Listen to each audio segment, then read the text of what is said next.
కోనసీమ జిల్లా రాజోలు నియోజకవర్గంలో రాజకీయ విమర్శలు ప్రతి విమర్శలతో వాతావరణం వేడెక్కుతోంది. రాష్ట్రంలో కుల రాజకీయాలకు వైసీపీ కారణమని జనసేన నాయకులు ఫైర్ అయ్యారు. కాపు సభ ద్వారా కులాలను రెచ్చగొట్టే రాజకీయాలకు వైసీపీ పాల్పడుతోందని విమర్శించారు.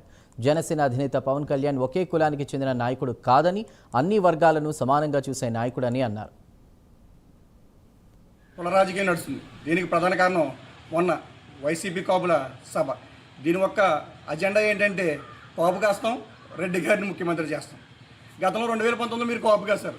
దానికి మనకు వచ్చిన బహుమతి 5% ప్రకటించిన కాపు రిజర్వేషన్ని జగన్మోహన్ రెడ్డి గారు రద్దు చేశారు.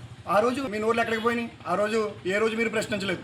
ఈ రోజు మీరు ప్రశ్నిస్తున్నారు కదా, పవన్ కళ్యాణ్ గారు ప్రశ్నిస్తున్నారు. పవన్ కళ్యాణ్ గారు కాపు జాతికి ఏం చేశారని చెప్పి. కాపు జాతికి చేయడం అంటే అభివృద్ధి.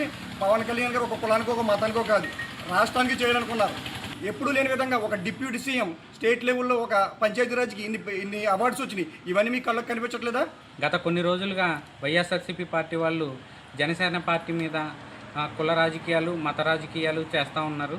అలాగే శవ రాజకీయాలు కూడా జనసేన పార్టీకి అంటగడుతూ ఉన్నారు. దీని మీద యువతగా మేము స్పందించకపోతే వారి ఆగడాలు మరింత మితిమీరే అవకాశం ఉన్నందున ఈ ప్రెస్ మీట్ ఏర్పాటు చేయడం జరిగింది.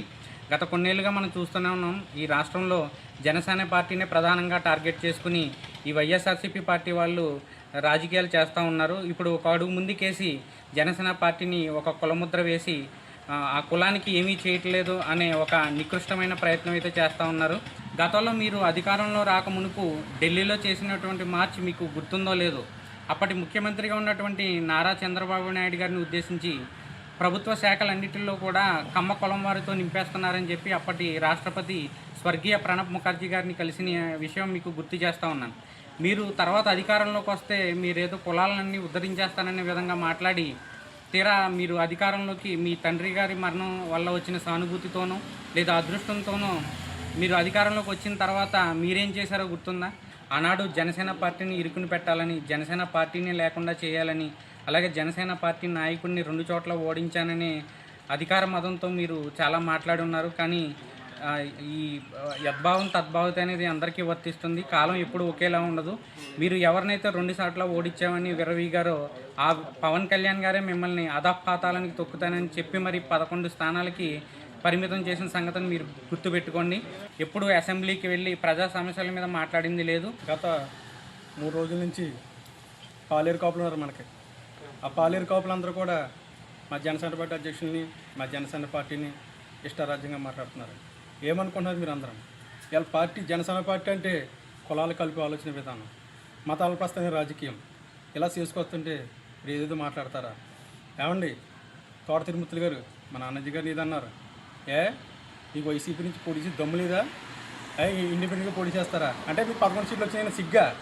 అంటే నెక్స్ట్ 6 మీకు గుర్తుందో లేదో, మా పవన్ కళ్యాణ్ 6 నెలల కింద 6 అంకెలు చూపించారు. రాజమండ్రి మా సూర్యాపేట నుంచి వస్తుంటే 6 అంకెలు చూపించారు. 6 నెలలు కాదు, అది వచ్చేది 2029 మీకు 6 సీట్లు వస్తాయి. అది గుర్తుంచుకోండి. ఇవేవి మాట్లాడుతున్నారు పాలేరు కాపులు అందరూ కూడా. పవన్ కళ్యాణ్ గారు ఏమనుకుంటున్నారు మీరు అందరూ? మేము కాపులమే, ఇక్కడ కాపులని కాదు, ఆయన కుల ప్రస్థానం లేని రాజకీయం చేస్తున్నారు. ఇవాళ 175 నియోజకవర్గాలు చూడండి, ప్రతి చోట అభివృద్ధి జరుగుతుంది. మీ 5 సంవత్సరాలు ఏం చేశారు మీరు? ఎక్కడ రోడ్డు వేయగలిగారా? ఎక్కడ వాటర్ ఇచ్చేయగలిగారా? ఇవాళ ప్రతి చోట మా పంచాయతీరాజ్ డిపార్ట్మెంట్ నుంచి మా పవన్ కళ్యాణ్ గారు, మా డిప్యూటీ సీఎం గారు ఇవాళ ప్రతి చోట రోడ్డు పడుతుంది. ఇంచుమించు ప్రతి నియోజకవర్గంలో కూడా 100 రోడ్లు సుమారు పైన పడ్డాయి. ఈ ఆంధ్రప్రదేశ్ని ఏం చేశారు మీరు?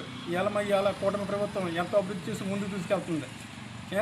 తిరుమూర్తులు గారు ఏంటి మీ మాటలు ఏంటి? మీరు తగ్గించుకుంటారని చెప్పేసి ఒక వైఎస్ఆర్సీపీగానే కోరుతున్నాను. నాన్నగారు అవసరం లేదు, నేను వస్తాను పోటీ చేయడానికి మీ నియోజకవర్గం, లేదా మా నియోజకవర్గం మీరు రండి. ఏదండి అదే పోటీ